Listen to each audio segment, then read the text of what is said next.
here is your typical body harness, your fall arrest harness. This is a particular one, a Spaltech, a very common brand down here. This is one that I procured through work, and it's the one that I use in the pictures and story I explained in the PowerPoint just before this video.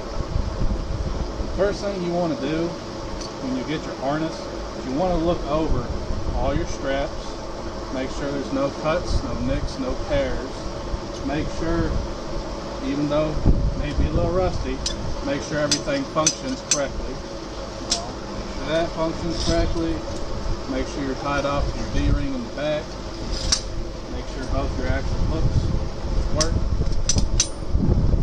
Alright.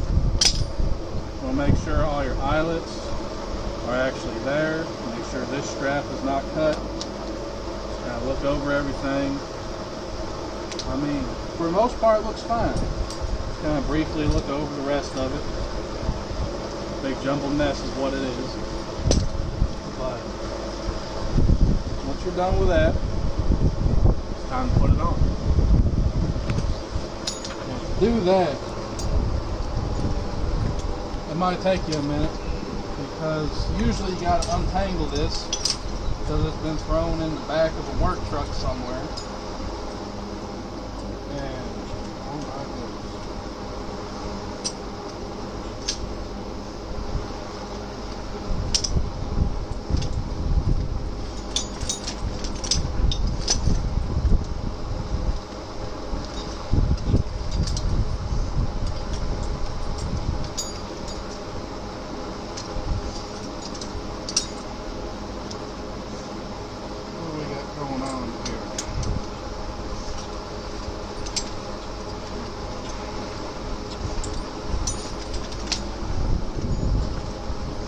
As you can see, this is why a lot of people don't use them, get frustrated, because they are a little bit difficult to put on at times.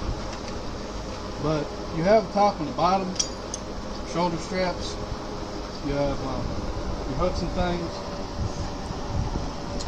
and you just run these little black straps up and around, up through the little belt loop. And you want to get these snug, but not too terribly tight, because at that point you just won't be able to move. Get both straps up around your legs, find your other strap, put everything in there, boom. Now these little things, they do have a little retainer thing, but if you want to fool with that, you can. And then for your chest part, you have this little piece, you just feed it through like that. And you can adjust this to be a little tighter, however it fits your needs if you got big coats on, a lot of gear. And at that point, you're ready to go. You just find somewhere to clip it to, and you're good to go.